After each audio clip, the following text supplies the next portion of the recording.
Bendiciones, mi nombre es Héctor Leandro Ramírez y este video es para el curso de Antiguo Testamento. Estaré hablando sobre Moisés y la arqueología del Éxodo. Entonces, lo que primero quiero ver es el primer punto, que es la fascinación de la historia y intentando de darse cuenta en nuestra arqueología y con la historia egipcia, dónde exactamente los eventos de Éxodo ocurrieron. Es la historia fundadora de la nación judía que tiene una profunda significancia en las creencias de la historia bíblica. La historia del Éxodo es en mucho de su sentido para en la raíz de todo conocimiento bíblico, pensamiento bíblico. Ahora, el problema con el Éxodo, cuando lo vemos arqueológicamente, es que las cosas se vuelven muy nublosas. Y esto se ha vuelto en alguna manera un misterio, una historia como para detective, para alguien meticulosa, ¿sí? Y para descubrir dónde exactamente ocurrieron estos eventos del Éxodo. En este video voy a presentar una versión de la teoría de Hyksos. Es de las teorías más viejas y fue primero dado por Josefas, que fue un contemporáneo de Jesús de Nazaret. Y entonces, esto es un grupo de ideas muy viejas, pero sin cuestión es la más, la más convincente. Entonces, lo primero que tenemos que hacer es reconocer el contexto histórico con el cual estamos trabajando. En la historia, ¿dónde en la historia o dónde en eventos probablemente ocurrieron? Entonces, de acuerdo a tradición, Abraham es un punto de referencia. 2000 años antes de Cristo nos da este punto de tiempo, un punto de tiempo. Sí, no podemos ir más atrás de eso. Otra cosa, otro punto de referencia de tiempo que podemos usar es que Israel fue reinado por David en 1000 años antes de Cristo. Entonces, para eso nos da otro, otro tiempo de referencia. La arqueología ayuda y viene a través del Tan del Stele. 870 antes de Cristo, 750 antes de Cristo. Fue escrito por Hazael de Damasco y él se gloria en destruir Ahaz, el rey de Israel, y dice que derrumbí la casa de David. Entonces, esto es su exaltación aparte del rey, pero para lo que sirve realmente es que el rey ayuda, soporta arqueológicamente, históricamente, como la casa de David realmente fue una ocurrencia histórica, una realidad. Y esto um, fue colocada en de 750 a 850 antes de Cristo. Entonces podemos saber que el, el tiempo de David sí fue hecho en ese tiempo como lo dice en la Biblia. Okay. Entonces, esta perspectiva o este tiempo que nos muestran entre 2000 y 1000 antes de Cristo, el reinado de David, nos da esa ventana donde podemos ver y donde podemos investigar. Okay. Ahora, por mucho tiempo, la gente teorizaba que Ramsés era el faraón del Éxodo, y eso está basado en que en el hecho tenemos el nombre Ramsés mencionado en Éxodo 1:11. Incluso en la tradición islámica, estuvo creído que Ramsés el segundo era el faraón del Éxodo a través de la historia. Pero en día moderno ha venido a mucho criticismo por el hecho que Ramsés el segundo, sin cuestión, era el más poderoso faraón de su tiempo. Y no hay una sugestión de que fue atacado por semitas o invadido por semitas. En la arqueología no vemos esto. Entonces vemos que en realidad Ramsés el segundo estaba en el lugar de Canaán, y realmente él subyugaba y los ponía en esclavitud. Entonces, fuera muy lejos de ser dominado antes, contrario, dominaba, ¿sí? Ahora, yo debería apuntar que hay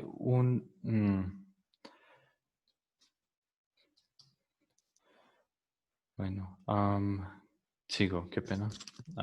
Cuando intentamos de ver arqueológicamente, no encontramos mucha evidencia soportando la nación de Israel, la existencia antes de 12 de 8 BC. Eso se encuentra en el Stele Mernaptes. Es de un rey que se gloria, que ha dominado a muchas de estas tribus cananitos o seméticos. Y dice en esta sección que Israel fue dejado en ruina y que su semilla no es más. Entonces esto establece para nosotros la nación de Israel alrededor del tiempo de 1208 antes de Cristo. Ahora puedes notar algo muy interesante. Note como 1208 antes de Cristo es 200 años antes del reinado de David. La Biblia nos dice que solo había un rey antes de David y eso fue Saúl. Entonces esto describe el tiempo que nosotros atribuiríamos al libro de Jueces en este periodo donde Israel era un tribu entre muchos hombres que ocupaban la tierra. Esto nos da un testamento del Sefer Merneptes, ¿sí? Tenemos Eshkolon, que ha sido subyugado, Gezer, Yanoam, no, se ha dejado inexistente, y que Canaán ha también caído. Entonces, este sentido de Israel entre hombres es una nación. Ok, entonces esto realmente nos da un sentido fuerte de cuándo ocurrió el evento de Éxodo. Tiene que ocurrir antes de 1208 antes de Cristo. Entonces, este periodo en la historia, 1208 antes de Cristo, es muy fascinante arqueológicamente porque refiere al tiempo de la era de bronce, donde creen los eruditos que terminó el 1208, la era del bronce o 1200. Okay. Ok, y se refiere también, se ve la caída sistemática de varios lugares o varias civilizaciones. Y el tiempo antiguo en el era de bronce está definido en cuatro um, superpoderes: los Mycenaeans, que estaban en en el mar Mediterráneo, los egipcios que estaban en África, los asirios en Mesopotamia y hay mucho debate entre qué creó el colapso de era de bronce, pero es una historia muy grande entre el mundo académico. No saben realmente qué ocurrió en esas sociedades, pero está muy atribuido a la gente de mar. Si ellos, en esa arqueológicamente se quejan de que hay muchos viniendo del mar Mediterráneo y invadieron a Egipto y atribuyeron los eruditos que un grupo de personas unos tribus como conjuntados, que venían de Europa, de las islas macedonianas y griegas, y muchas personas dicen que los filisteos eran tales grupos que venían del mar. En la Biblia dice incluso que los filisteos vinieron de Caftor.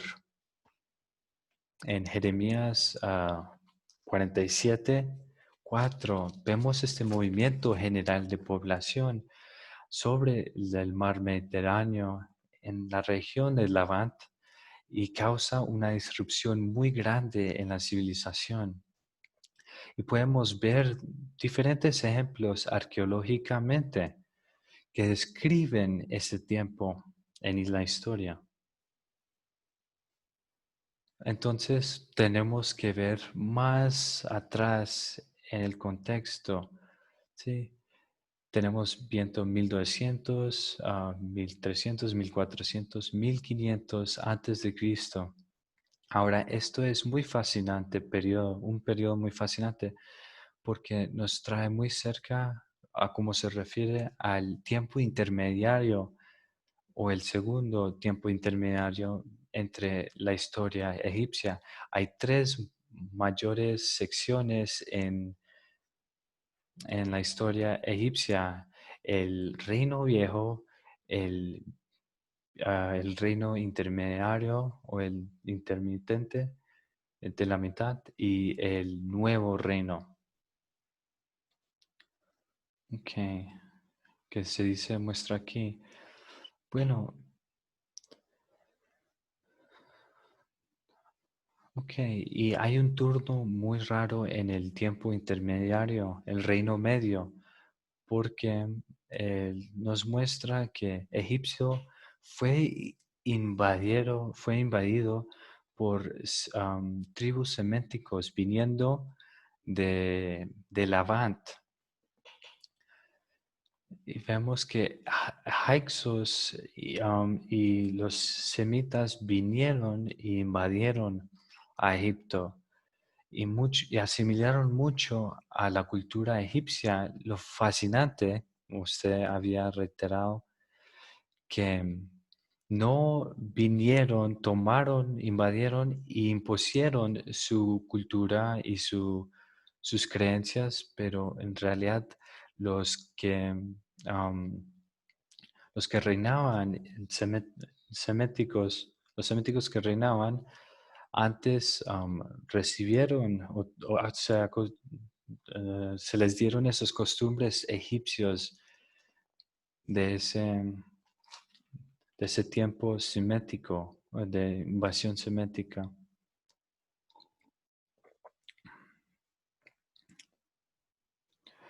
Y estas personas que reinaban no eran egipcios, eran personas seméticas que venían del Levant.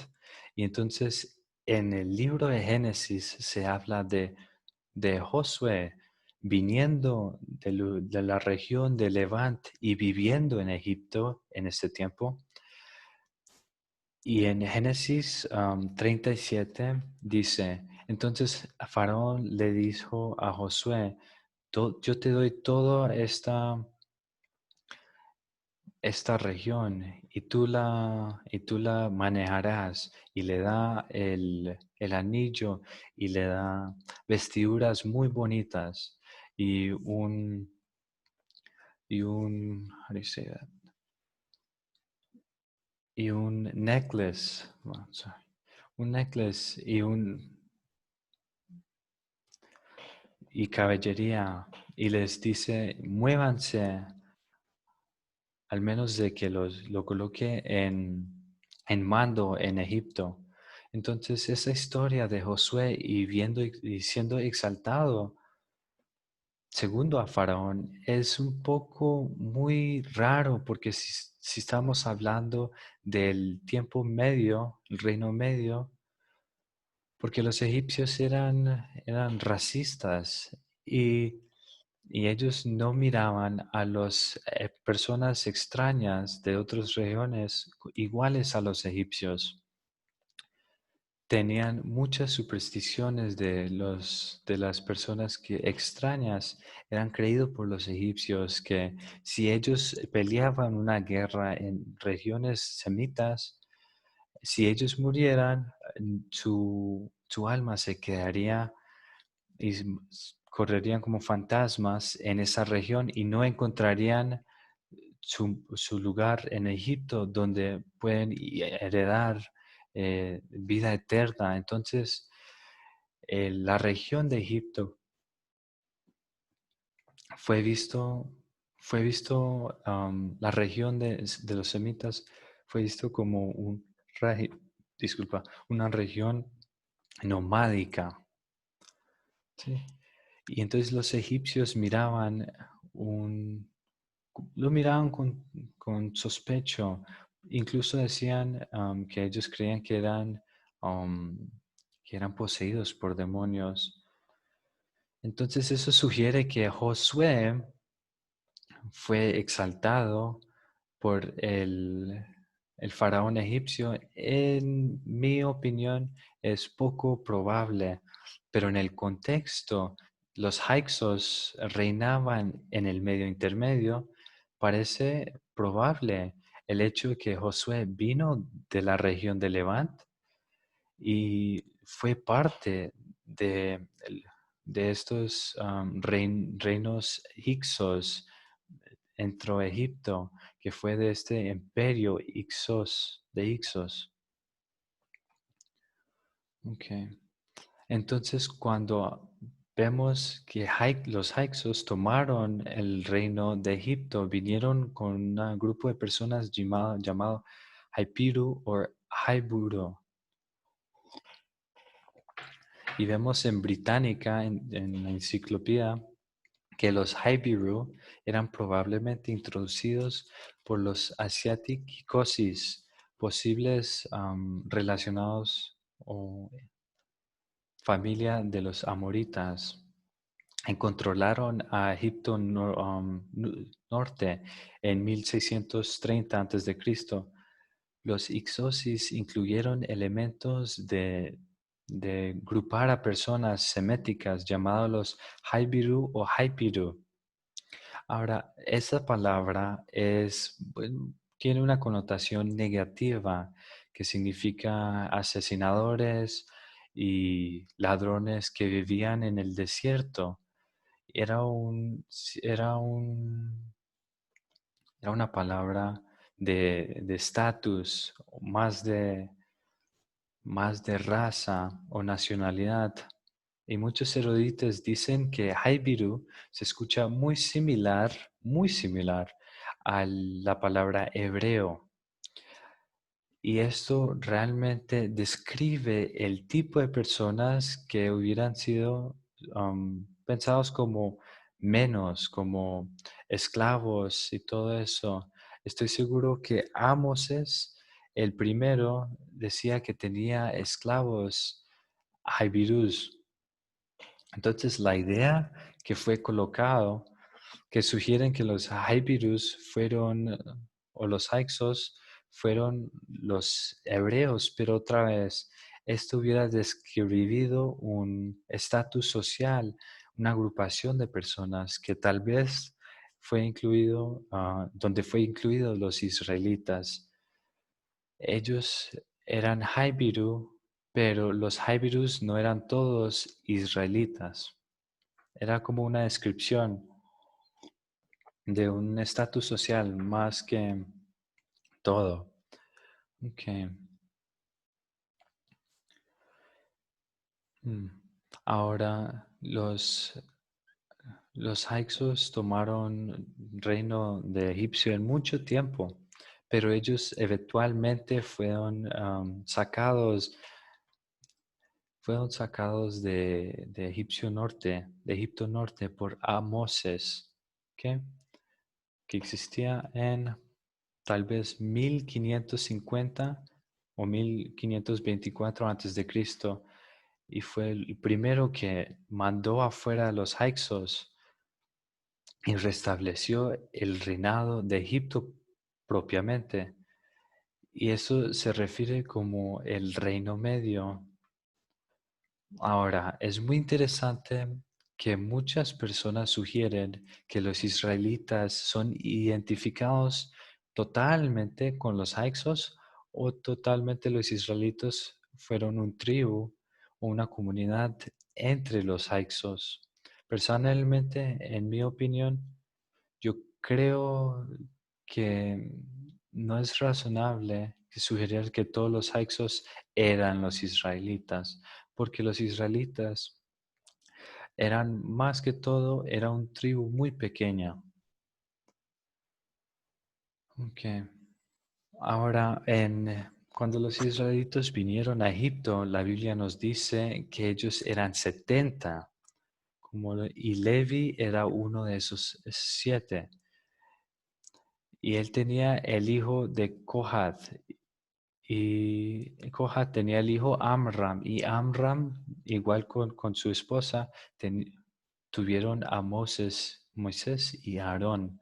Ahora, la Biblia también nos dice que los israelitas estaban en Egipto por 400 años. Ahora, tal vez notes que hay un problema poco ahí porque en el tiempo los Levi a Kohab era una generación y Kohath a Amram era dos segunda y Amram a Moses era tercera generación. Estos hombres tendrían que tener hijos incluso a la edad de 120 años para que sirva eso. Y yo honestamente sí creo así. Bueno, pero, ok. Entonces la pregunta es, sí, ¿verdad? ¿Cómo llegaron los israelitas a 70 en número, a 600,000 en población en solo 3 generaciones o 4 generaciones? Son muchos hijos. Si mueves los números, es un poco evidente que tal vez es inconcebible con personas pues, progresistas. La gente por lo general no expande tan rápido. Entonces, tal vez unas personas dicen que están exagerando los números y si vemos atrás de la historia, estaban expandiendo hiperbólicamente para que se vean como una nación establecida, grande, saliendo de Egipto en ese tiempo, cuando en realidad tal vez creen que eran una tribu pequeña que de pronto eran unos cuantos mil. Claro, no creo eso, creo que la Biblia dice la verdad. Ahora, esta teoría que habla sobre los israelitas eran identificados con los Hyksos, ayuda, soporta la identidad de dos ciudades que eran, de dos ciudades que fueron creados en su tiempo. Um, Dijo que los israelitas que ocupaban el lugar de Goshen, que es cerca del Nilo. Es exactamente donde vivían los Hyksos y que talmente los israelitas los crearon o construyeron los lugares Pitom y Ramsés, identificado como la ciudad de Pi Ramsés. Pi-Ramsés. Y son solo unos kilómetros de, de la ciudad de Navarro, que fue el capital de los Hyksos entre egipcio antiguo. Entonces es muy convincente sugerir que en realidad esto fue la ciudad que la historia bíblica se refiere a, que en realidad exista, que los Hyperus, los de bajo estatus, estaban, estaban mandados a construir la ciudad de Avaris entre el tiempo medio, ¿sí?, de los egipcios, el reino medio. Aunque hay un poco duda que Moisés era egipcio, claro, en el sentido de que Moisés pertenecía a una sociedad egipcia, por el hecho solo que el nombre de Moisés es un nombre egipcio. Pueden ver el nombre de Moisés en todo faraón, como Tutmos, Mose, Ramsés, Moses, Ra Moses, sí, Tat Moses, todos siguen ese patrón y es lo que significa Moisés es de Dios. Entonces, para llamar a un rey faraón Tatmoses, es decir, es que este faraón fue nacido del dios Tat en ese tiempo. Que, sí, reitero, Moisés fue llamado Moisés porque vino del agua. Es como una memoria de que el nombre Moisés significa nacido de, disculpa, nacido de. Es que, Dios, hay más, aparte de que Moisés tenía un nombre egipcio y perteneciendo a la sociedad lo que ayuda a la historia y que era también el hecho de que Faraón aceptó a Moisés en la casa de Faraón. Él asumió que tenía una identidad egipcia. Entonces, si nosotros colocamos todo esto, parece que realmente esto es lo que pasó, que los egipcios del Éxodo, la historia de Éxodo, realmente están asociados con los Hyksos, estaban viniendo del sur, que el faraón tira a los Hyksos y tira a los israelitas, y los israelitas eran un bando, una comunidad de Hypiru o Hebrew que fueron nomádicos y se movían Sinaí, todos esos lugares donde recibieron la revelación de Dios. Ahora, esto ayuda a la historia, otro evento muy fascinante en la historia, que en ese tiempo de los 1500 se dice que el volcán de Minoan, de Tera, eruptó. Y este se dice que era el segundo erupción más grande en, en, en historia pues tomada.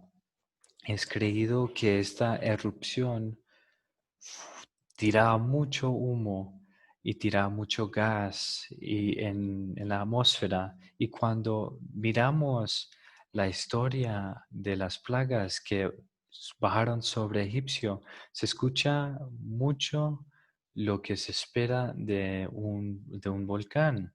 ¿Sí? Dice que Moisés profecía que Dios decía que Dios plagaría el mundo con 3 días de oscuridad y que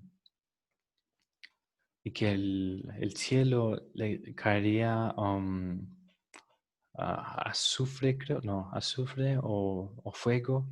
Puede ser una referencia a eso, al volcán que tira cosas. Lo que es que la erupción de Montaña Tera, y en esa erupción volcánica la magnitud hubiera sido invariablemente, incuestionablemente muy grande y creería también un tsunami. Otros sugieren, eruditos sugieren que este tsunami hubiera pegado en la región de Reed, perdón, de Reed.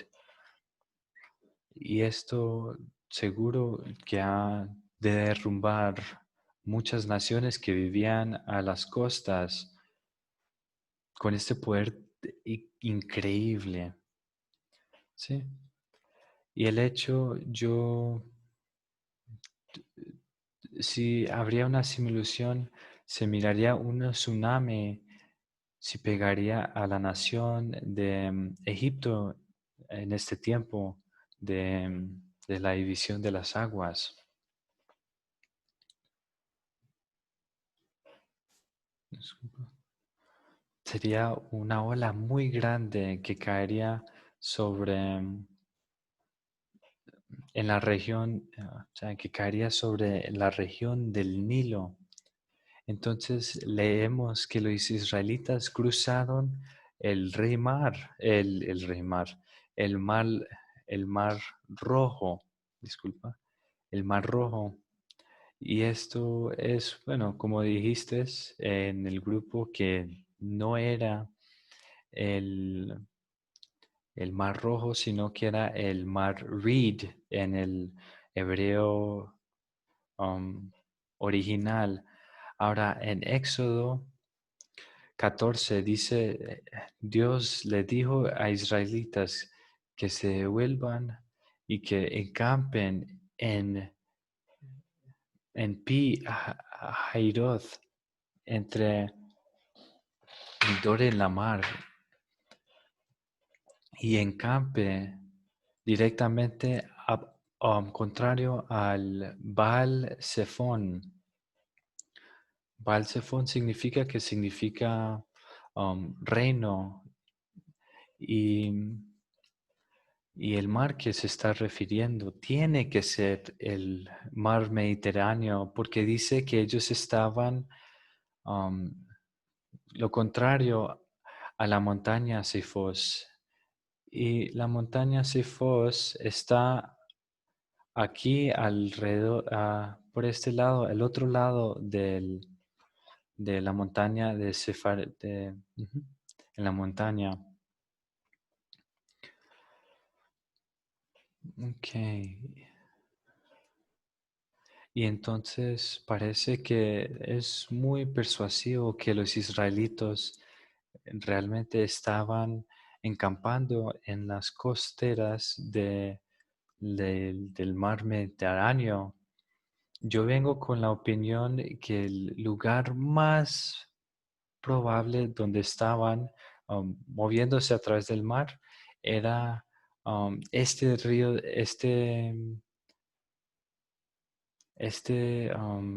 ¿cómo se dice? Este lago que se llama Bardolquil, Bardowil, el lago Bardowil, y es muy poco hondo. Y hay una tradición una tradición oral que esto era un lugar donde Moisés y los israelitas cruzaron el mar, y las características de un tsunami. Cuando un tsunami está viniendo, trae el mar y lo jala, y después mostrando un montón pues, más arena, más lugar seco, donde aquí los israelitos pasaron a través disculpa, en, en tierra seca. Entonces, después de que vinieron, el mar volvió rápidamente como un muro de agua, decimando, destruyendo al Egipto, a los egipcios que estaban persiguiendo a los israelitas. Y y es realista porque vemos muy similar otro acontecimiento igual a ese en la historia con los griegos Ferrates,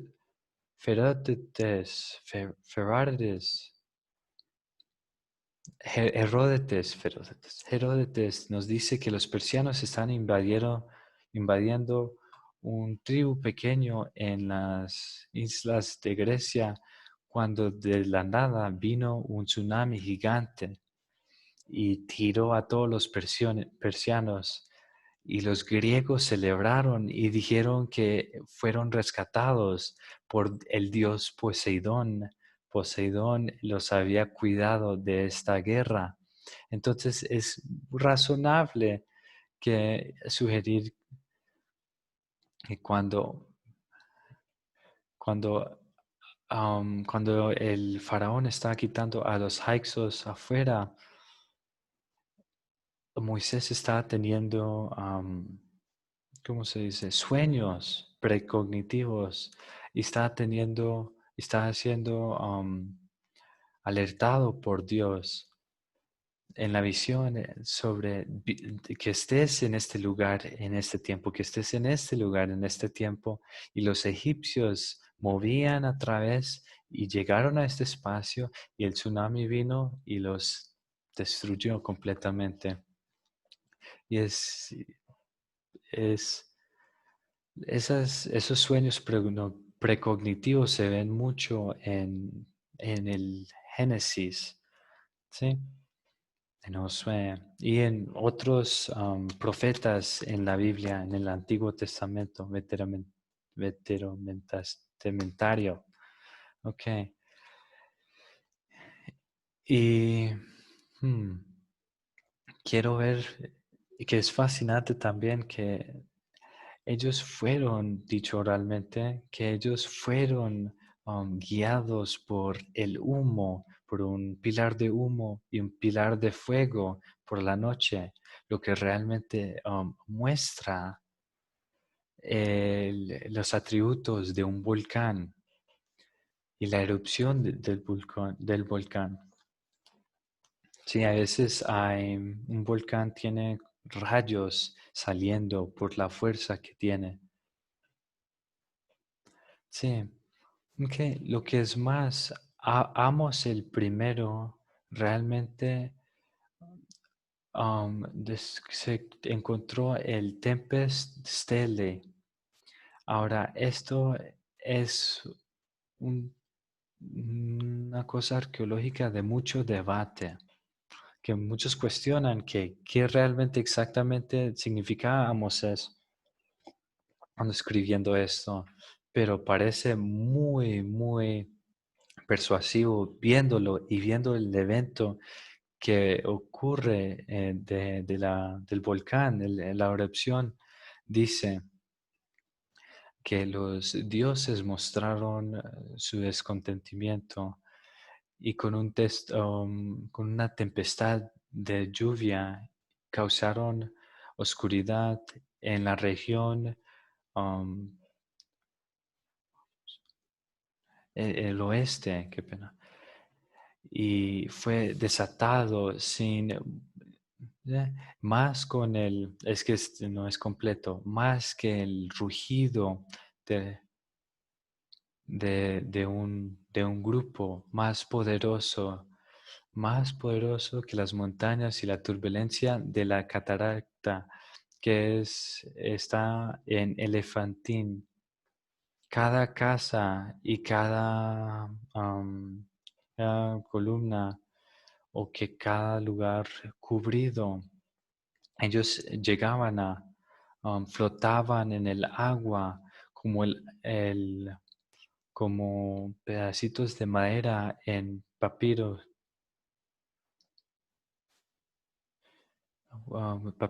con la residencia real por días y nadie fue capaz de encender ¿un qué? Una llama Sí, una llama. Y su majestad dijo cómo estas cosas pasaron los, la voluntad de las divinidades y su majestad descendía. Y su majestad descendía en un bote con su concilio y lo perseguían. Y la gente estaban en el este, en el oeste, silenciados con la boca cerrada porque no tenían ropa puesta. Después del poder de Dios fue más manifestado, su majestad llegó a Tebes y la estatua recibió lo que ha querido y su majestad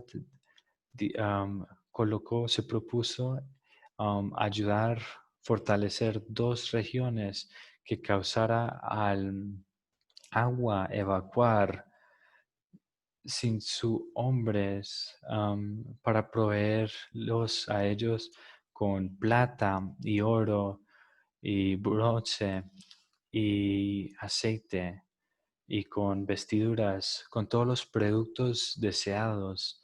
Después, lo cual su majestad um, descansó en el palacio, um, vida, salud y fuerza. Fue en ese tiempo que su majestad fue informado que las concesiones funerarias han sido invadidas por el agua y que los sepulcros fueron dañados y que las estructuras funerarias de las enclosuras fueron um, se fueron debajo y que las pirámides colapsaron y en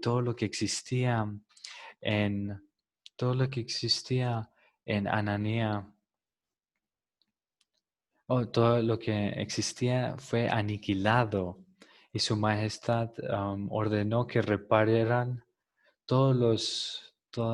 esas iglesias o lugares, digamos, santos que cayeron y la restauración de Jaén. Entonces es muy fascinante que ese pedazo de historia nos dice de un cataclismo gigante que tomó lugar en Egipto durante el tiempo de Amoses el primero y fue el resultado de nubes gigantes y de mucha lluvia y, y, y la inundación de aguas para los sepulcros egipcios. Entonces, esto realmente es sugerir que esto es coincidencia, que el nombre de Aipiru, Hebrew, igual a Hebrew, la tempestad y el cel de tempest, la expulsión de los Hyksos y su movimiento a lo salvaje o al desierto y esos tiempos de oscuridad y el fuego que está mezclado con esas lloviznas duras cayendo de, un, de una erupción volcánica y la tsunami ocurriendo encima, o sea, destruyendo el, el, el ¿qué? El, se me olvidó, el, el ejército Egipto. No, es, es muy, te das cuenta que los alineas y es bastante claro que tiene que ser algo histórico, una conexión histórica para decir que esto es pura coincidencia.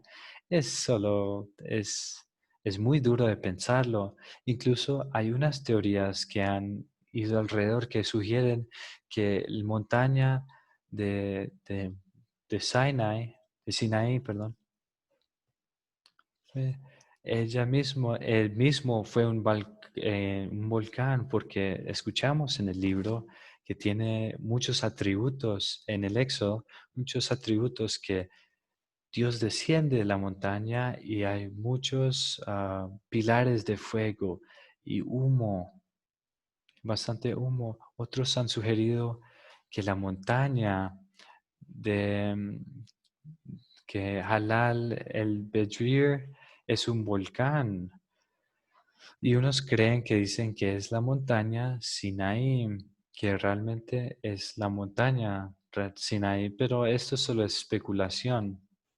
Es muy duro decir porque esta montaña Halal al-Bardir no tiene no correla, no tiene la misma descripción, por ejemplo, de los planos del lugar tradicional de la montaña Sinaí.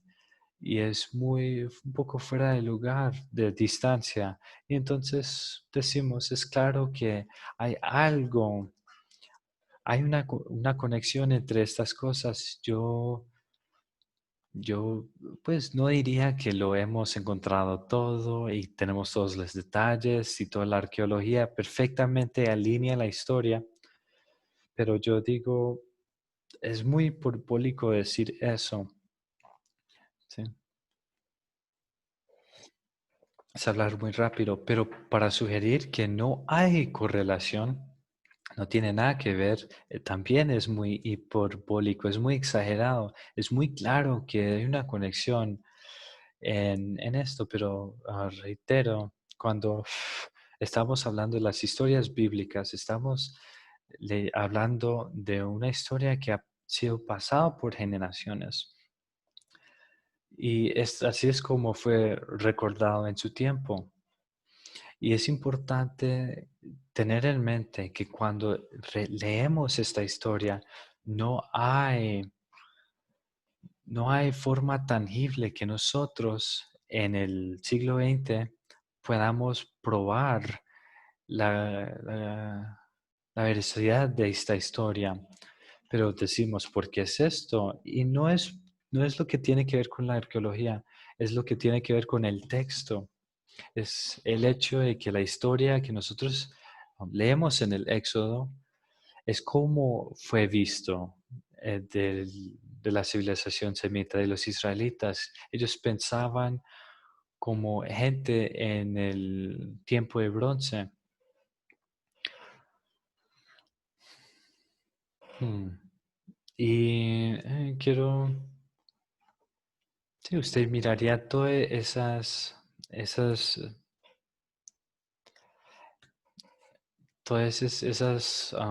esos paralelos que coinciden con el erupto de la montaña de Tero. Es muy fascinante porque el volcán se ve como, mira como el movimiento piroclástico se mueve del mantel así, ¿no es fascinante, verdad? Y mientras que una mente de las personas que vivían en el era de bronce, el volcán no era el, la causa de los ya, como fluye el piroclástico, era realmente, no era, tenía que ver con ciencia. Ellos creían profundamente que tenía que ver con la ira de los dioses. Sí, era una deidad siempre que se manifestaba en las fuerzas de la naturaleza y por esa razón es imposible probar, probar el éxodo y porque la historia de éxodo últimamente está colorido en la perspectiva de las personas viviendo en ese tiempo. Y yo creo que a este análisis, este movimiento del éxodo, de un punto de vista arqueológico y un contexto histórico, un punto de vista, nos da a apreciar el tipo de mente que ocupaba los autores de los escritores, ¿verdad? Y que ellos creían muy diferente a nosotros. Ellos no miraban el mundo como nosotros lo vemos. Ellos estaban interpretando los eventos de la naturaleza en formas significativas. Entonces, hmm,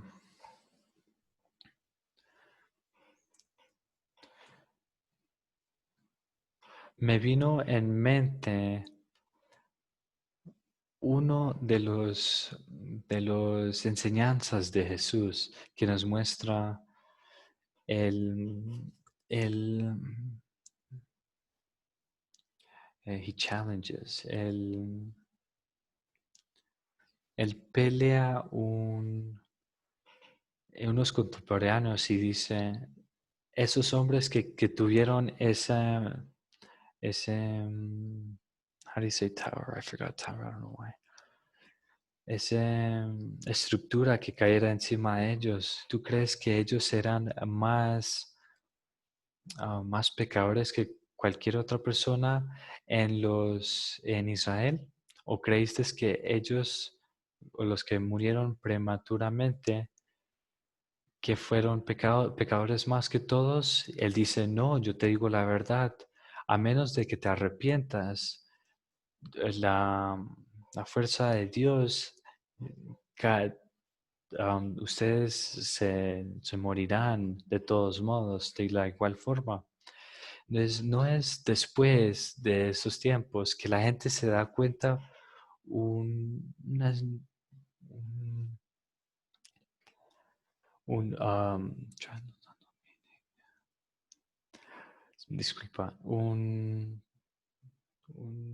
lo que significa transcendentalmente, donde las tradiciones viejas empiezan a quitar los fenómenos naturales del mundo y la causa, ¿right?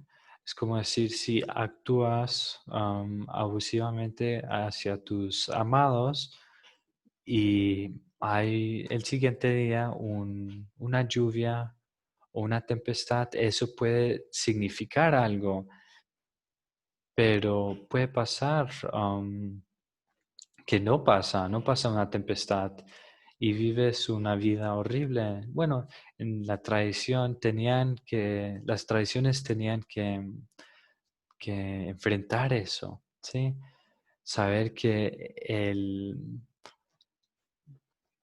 la subyugación de Dios no es necesariamente directo de nuestras fallas morales, pero la tradición tiene que confrontar con eso, esa idea de que se mueve a través del tiempo. Entonces, moviendo a esos textos viejos y a esas historias del Éxodo, o en la mente de alguien que vive en ese tiempo, en el tiempo de la era de bronce, vemos este profeta viniendo de la nada, diciendo, yo he recibido una visión de Dios, una revelación de Dios, y que nos va a liberar de los dominios, de los Hyksos, y que sus enemigos vendrán y que el cielo se volverá negro. Está viendo estas visiones y estos sueños y está mirando cómo está manifestando. Y eso hubiera tuvido una conciencia súper, súper fuerte en las personas que vivían en ese tiempo. Y yo creo que no hay cuestión que eso es lo que vemos aquí. Hmm. Entonces, yo pienso que esto, quiero cerrarlo, que esto es una buena lección, cómo podemos combatir el conocimiento o entender la religión en nuestro tiempo y que hay un sentido definitivo que cuando leemos el libro del Torá o de los israelitas, nos damos cuenta que es especial y que son exaltados y que son escogidos de Dios en una manera que es muy fuera de otras personas, otras civilizaciones. Pero entonces, ¿cómo explicamos ahí la destrucción de los persianos, del ejército de los persias? en la historia, ¿verdad? Hay un sentido distinto que los israelitas están interpretando la historia relativa a ellos, a su nacionalismo, relativo a um, su propio exaltación histórico. Y cuando cuando leemos este texto, inmediatamente colocamos a los israelitas en un muy grande pedestal, muy alto, más alto que cualquier otra nación. Y lo vemos y decimos, todos en el mundo debería decir, wow, Israel es escogido por Dios, ¿verdad? Y desde la perspectiva de otras naciones en ese tiempo, ellos hubieran dicho como el, ¿qué? El enojo de los dioses de ellos. Mira el enojo de Baal, mira el enojo de Poseidón, sí, que mandó este tsunami. O mire el enojo de John. Entonces hay este sentido distinto que estas antiguas poblaciones que están interpretando los fenómenos naturales, ellos estaban viendo en una forma mitológica, como lo veían como los trabajos de los dioses o la ira de los dioses. Y entonces esto nos ayuda otra vez colocar la Biblia en un lugar más plano, con un lugar más plano, con creencias antiguas del oeste y las creencias de en ese tiempo. Entonces no estoy obligado a colocar esta Biblia en tan enorme pedestal que cuando lo veamos, lo podemos ver en el contexto y eso no devalúa el texto en ninguna manera, solo quita la arrogancia que tal vez venga de la historia de Dios y que claramente Israel fue movido por Dios, fue sacado por Dios en este tiempo y que igualmente Él puede trabajar en nuestras vidas a través de fenómenos natural en nuestra vida, en nuestra historia y en el mundo hoy. Entonces, para que podamos mirar los eventos en nuestra vida que simboliza, que es similar, que es similar a este tiempo, era de bronce, que se ve en ellos. Entonces, cuando algo pasa en tu vida, no es siempre el resultado de leyes naturales, no es solo el resultado de la física todo el tiempo, que hay una probabilidad involucrado, que hay una aleatoriedad involucrado y que podemos ver que Dios está trabajando y que podemos ver nuestras vidas como más como significativas y relevantes muy profundamente. Y yo creo que eso es lo que debemos tomar estas cosas arqueológicas, de la historia arqueológica. Mm, Y sí, arqueológicamente y ya. Bueno, terminé con esto. Espero que le gustó y que fui claro. Yo sé que bueno, yo hice lo mejor que pude. Entonces, que tengas un buen día. Ojalá le hubiera gustado. Deme una nota altica, por favor. Me demoré bastante para estudiar porque tengo trabajo y todo eso, pero bueno, lo dejo ahí. Bendiciones. Dios te bendiga.